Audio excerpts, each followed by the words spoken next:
Olá, tudo certo? Bom, vamos lá finalizar o nosso bate-papo concurseiro sobre a Lei do Processo Eletrônico, Lei 11.419 de 2006, não é isso?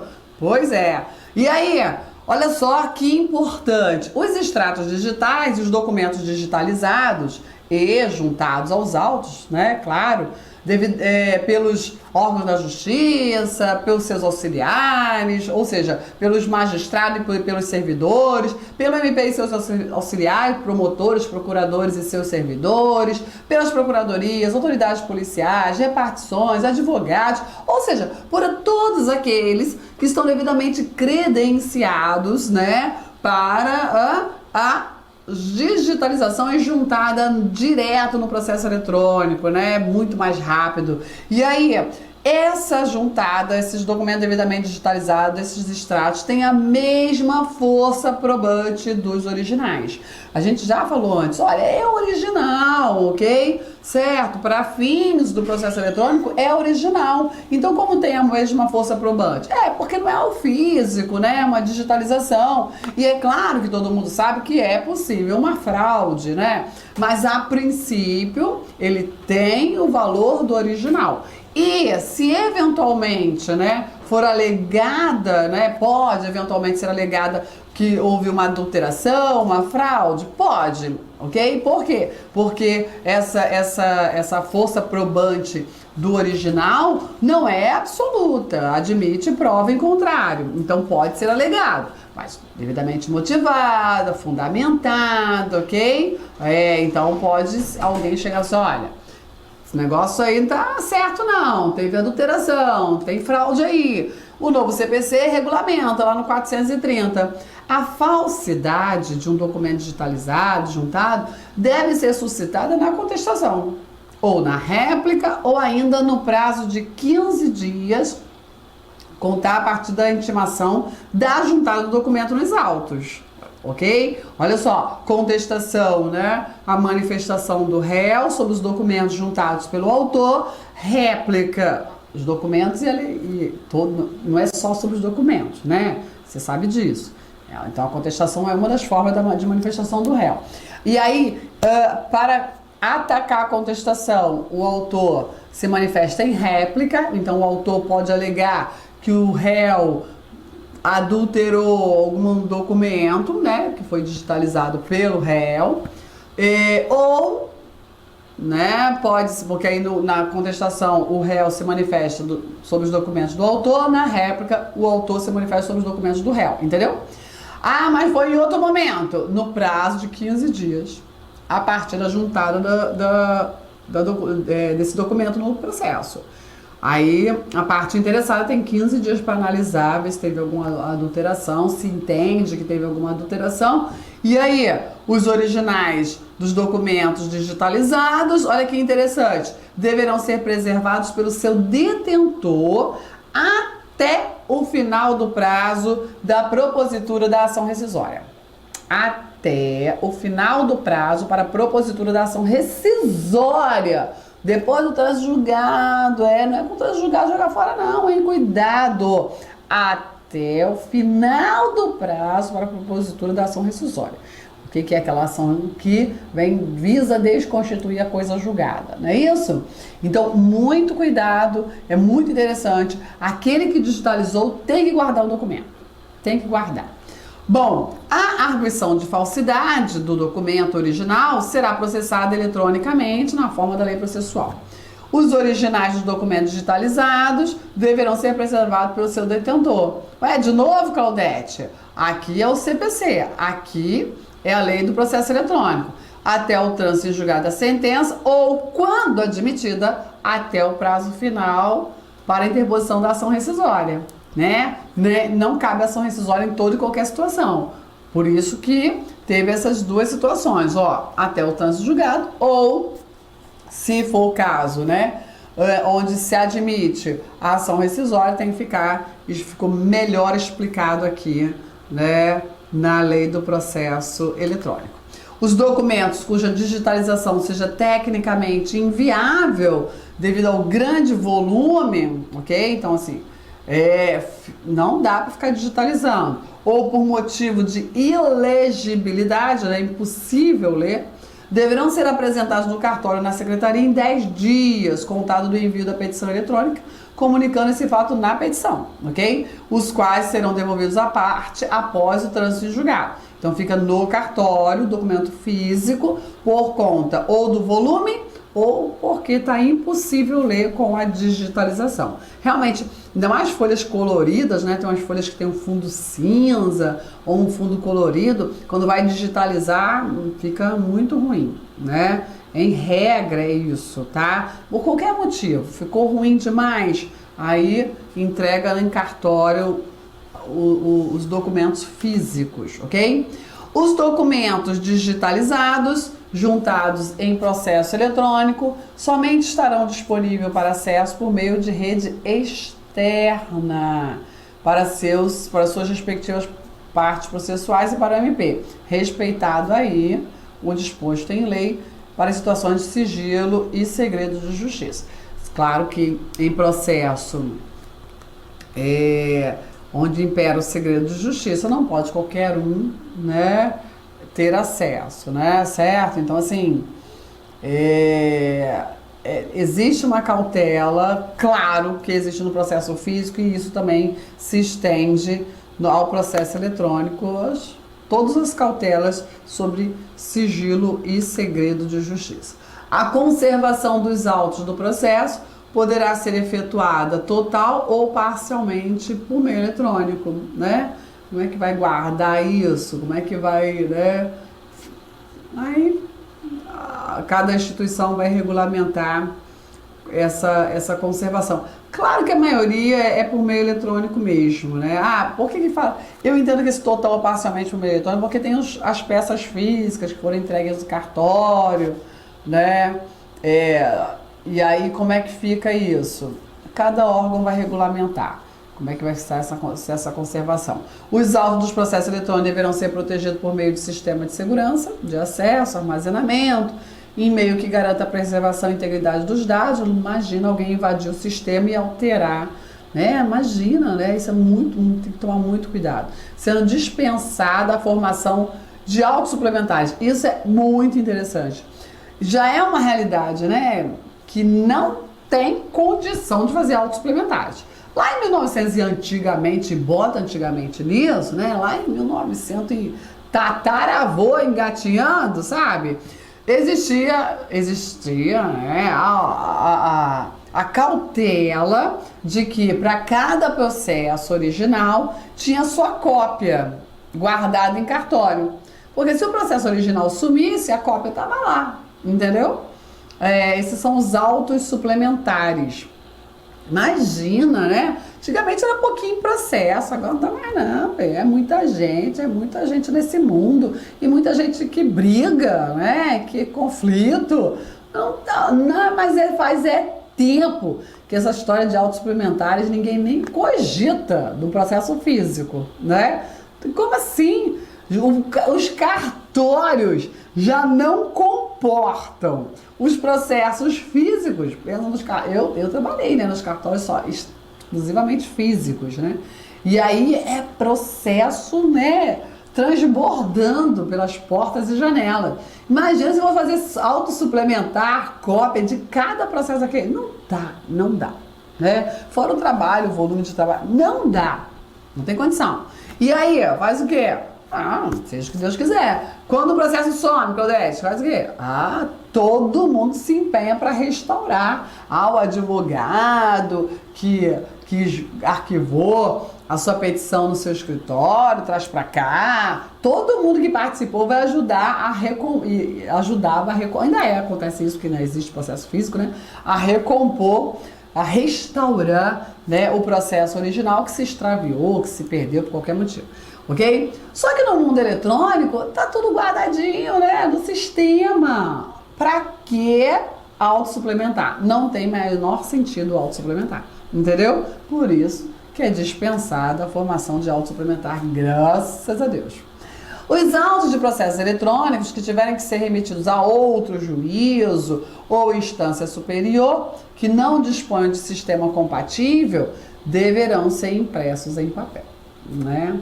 Então, assim, o ideal é que todo o judiciário nacional, e esse é o objetivo maior do processo eletrônico, que todo o judiciário nacional esteja integrado, sistema de todos os estados, todas as varas federais, tudo esteja integrado, né? Mas o Brasil é continental. Um dia a gente chega lá, né? Então, os autos de processo eletrônico que tiver que ser remetido a outro juízo ou instância que não dispõe de sistema compatível, imprime tudo, autua, né? Faz tudinho, ainda que de natureza criminal, trabalhista ou de juizado. Faz tudinho de acordo com a lei processual. Tem que autuar, imprimir, autuar, registrar, tudinho. Registrar já registrou. O escrivão ou chefe da secretaria certificará os autores ou a origem dos documentos produzidos nos autos, acrescentando aí nos autos, acrescentando, ressalvada a hipótese de existir segredo de justiça, a forma pela qual o banco de dados poderá ser acessado para aferir a autenticidade das peças e das respectivas assinaturas digitais. Então, assim, o que vai acontecer? Imprime o processo, autua, que é colocar uma capa com todas as formalidades. Aí o escrivão, o chefe, vai certificar, certificar a forma pela qual pode ir lá, o órgão do judiciário para onde vai ser enviado, pode acessar e para aferir todas as peças, né? Ter acesso a todos as assinaturas e as peças daquele processo.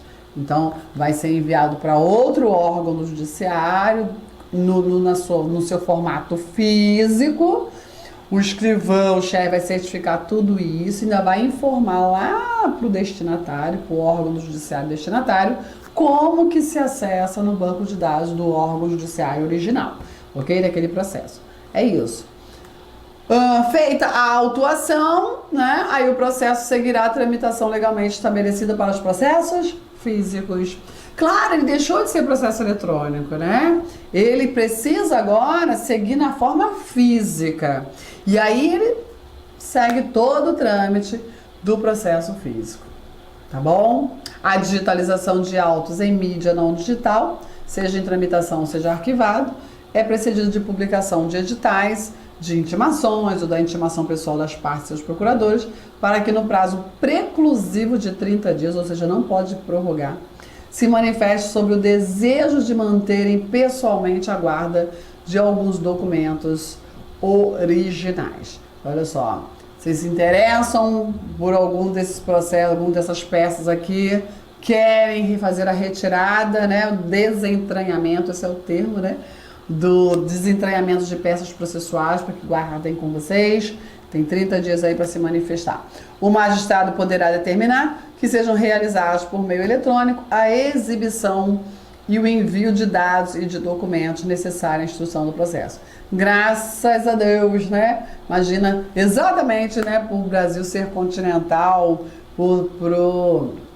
pela dificuldade que é a forma física, né, e a facilidade do mundo eletrônico. É claro que tem que se admitir aí exibição, documento, vídeo de dados, documentos por via eletrônica. Consideram-se cadastros públicos para efeito deste artigo, dentre outros existentes ou que venham a ser criados, ainda que mantidos em concessionárias de serviço público ou empresas privadas, os que contenham informações indispensáveis ao exercício da função judicante, né? Então, nós temos vários cadastros públicos, né, e são indispensáveis ao exercício da função judicante. Exemplo, né? Vamos pensar aqui no meu desempenho. Oficial de Justiça, quando vai realizar uma soltura, tem que consultar o cadastro público para ver se existe alguma outra ordem de prisão contra aquela pessoa, entendeu? Isso é um cadastro público com informação indispensável ao exercício da função judicante, né? É um exemplo ótimo.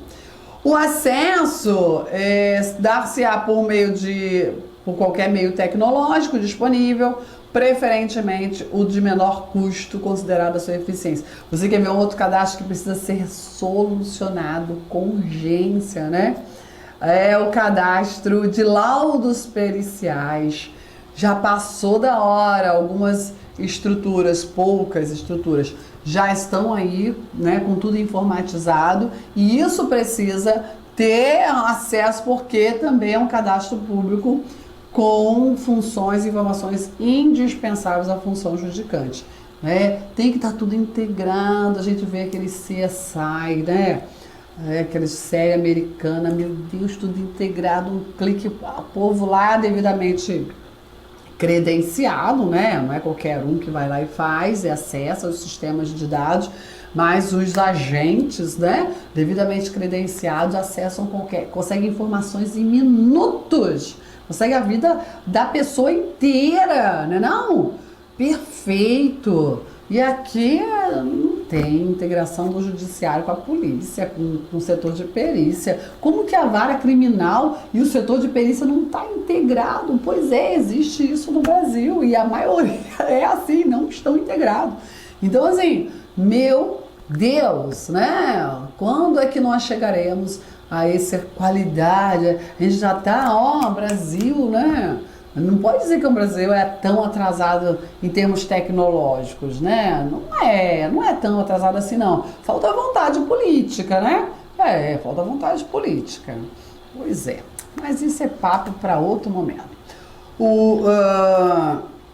Para finalizar a legislação, né, nas disposições finais, gerais e finais, a maioria das pessoas não leem, realmente não tem nada de muito interessante, mas não dá para descartar tudo não, tá? Tem alguns, eu já vi questão de prova lá, não é comum isso, mas pode acontecer.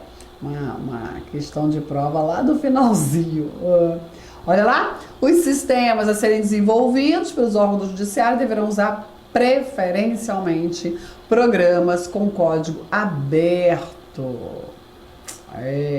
Acessíveis ininterruptamente por meio da rede mundial de computadores, priorizando-se a sua padronização. Então, assim, o Windows não é o caminho, entendeu? Pois é. Os sistemas devem buscar identificar os casos, porque o Windows é um sistema fechado, né? Os sistemas devem buscar identificar os casos de ocorrência de prevenção, litispendência e coisa julgada. Olha lá. O sistema deve buscar identificar, claro, né? Então, o sistema de processamento já tem... O que é prevenção? Isso aqui é super importante onde? No sistema de distribuição, né? De processos. Lá no sistema, quando a petição inicial chegar no órgão do judiciário respectivo, o sistema de processamento, né, ele se inicia com o serviço de distribuição processual. Então, para aquela petição inicial virar um processo, se ingressa com todos os dados constantes da petição inicial no sistema de processamento para ocorrer a distribuição de acordo com a competência territorial e material, né? E aí, assim que for inserido, se aquela petição se relacionar com outro processo já em trâmite, nós temos ali um caso de prevenção. Não estou falando que é a mesma coisa. Estou falando que é um conflito que se relaciona por conexão ou continência a outro processo. Ok? Isso é prevenção. Então não vai para o livre sorteio do magistrado que vai julgar aquela causa. Senão, olha, o doutor Joaquim da vara tal já recebeu um processo que tem conexão com este aqui. Então, esse, pelo livre sorteio, iria para o doutor João, mas pela prevenção, identificada aqui no sistema de processamento, na distribuição, nós vamos enviar esse processo pela prevenção para o doutor Joaquim, ok? Porque os processos se relacionam. Litispendência, olha, essa petição aqui é idêntica a outro processo que está já em trâmite. Esse pedido, essas partes envolvidas e o pedido aqui é idêntico, é o mesmo pedido, ok? Mesmas partes, mesma causa de pedir. E aí, litispendência, já tem um processo, manda, tem que identificar isso. Coisa julgada, essa petição inicial trata de mesmo processo que já tramitou, já foi decidido e já temos o trânsito em julgado. Então o sistema ele tem que ter condições de identificar, né? O programador lá, né, o responsável tem que criar um sistema, claro, que faça essa identificação já ali no lançamento dos dados da petição inicial. Ok? Para evitar mesmo, né? Isso aqui evita problemas futuros e trabalhos desnecessários. Salvo impossibilidade que comprometa o acesso à justiça, ok? A parte deverá informar, ao distribuir a petição inicial de qualquer ação judicial, o número do cadastro de pessoas físicas ou jurídicas, CPF, né? Então, já para, né, agilizar. O CPF é ótimo. Ela informa ao distribuir a petição inicial sempre o número do seu CPF ou CNPJ, né, se for pessoa jurídica. Isso é o principal, né, meio de identificar aquelas situações que já falamos. Da mesma forma, as peças de acusação criminais. Percebeu que essas disposições finais aqui são importantes, né? Pois é, muito. Da mesma forma, as peças de acusação criminais deverão ser instruídas pelos membros do MP ou pelos delegados com os números de registro de acusados do Instituto Nacional de Identificação do Ministério da Justiça, né? Que também o nome aqui já está dizendo, né? Nacional. Exatamente para esse controle nacional. Os livros cartorários e demais repositórios dos órgãos do Poder Judiciário poderão ser gerados e armazenados em meio totalmente eletrônico. E aí cada judiciário, né, está se organizando para isso. Eu sempre lembro do livro Tombo, aquele livro imenso lá, Harry Potter, que tinha que registrar o processo, você começava numa página e terminava lá na outra, de tão grande que ele era. E aí, o que acontece? Não, agora é o livro totalmente eletrônico. Não é que ele não exista, existe. Só que ele é eletrônico. E assim vai, livro de registro de sentença, livro totalmente eletrônico, e entre outros. Antigamente, porque assim, cada cartório, cada unidade do judiciário, para fins de controle e organização, tem vários livros, entendeu? Vários livros de carga, de processo, livro tem vários livros, ok? Então, tanto quanto possível, é preciso que eles sejam eletrônicos, ok? Acabar com o livro físico, acabar com papel, né? Papel, processo físico, vamos priorizar o formato eletrônico. Os órgãos do judiciário regulamentarão, né, a lei no âmbito de suas competências. Cada um tem uma realidade, né? Tem justiça comum, justiça especializada, federal, estadual, distrital, né? Primeira instância, segunda instância, instância especial e assim vai. Ficam convalidados os atos processuais praticados por meio eletrônico até a data da publicação desta lei, desde que tenham atingido a sua finalidade e não tenha havido prejuízo para as partes.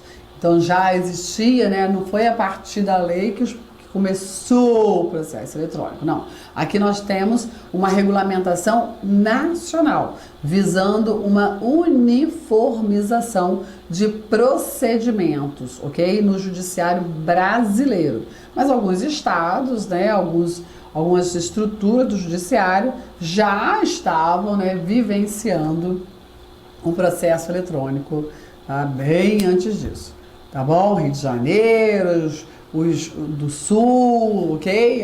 Já estava.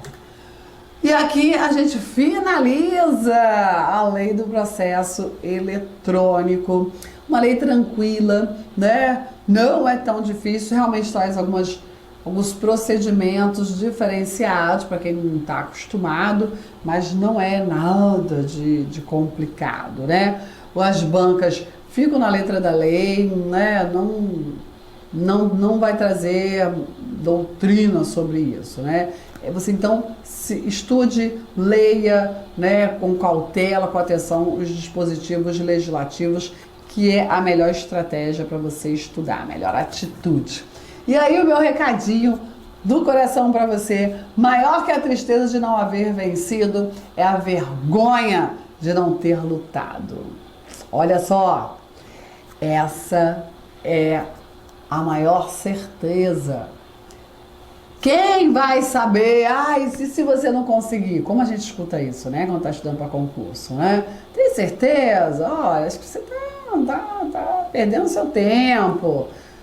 Olha só, você só vai ter certeza disso se tentar, se lutar pela sua conquista. Lute verdadeiramente por essa conquista, porque ela é sua. E quando você conseguir, alguns vão dizer que você teve sorte. Pois é. A vitória, ela acontece. Ela acontece para aquele que não desiste de lutar pela realização de seus sonhos. Pior é aqueles que assim, acho que... E se eu perder, como é que eu vou ficar? E se eu não... E fica olhando para, né, e pensando em tanto se, que acabam não conquistando. E aí ficam verdadeiramente tristes quando veem outras pessoas conquistando aquilo que elas tanto gostariam.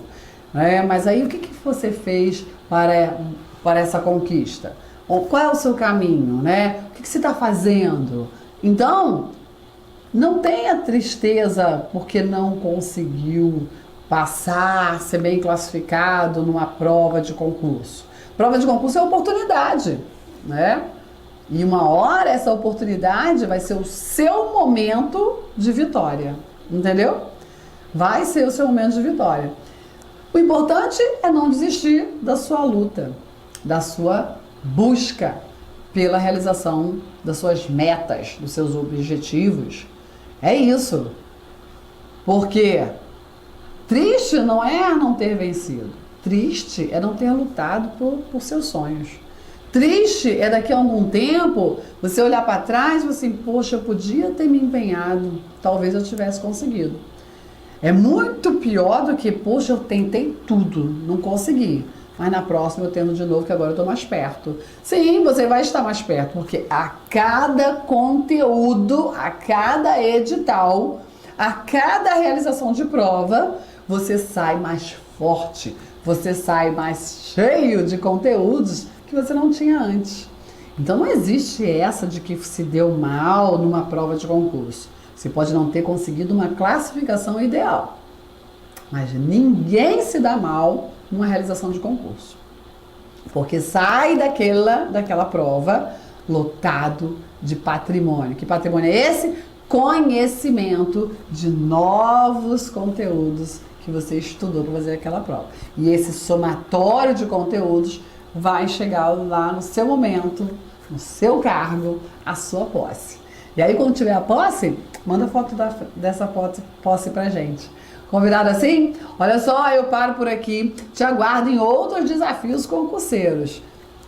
Sucesso total pra você. Tchau, tchau.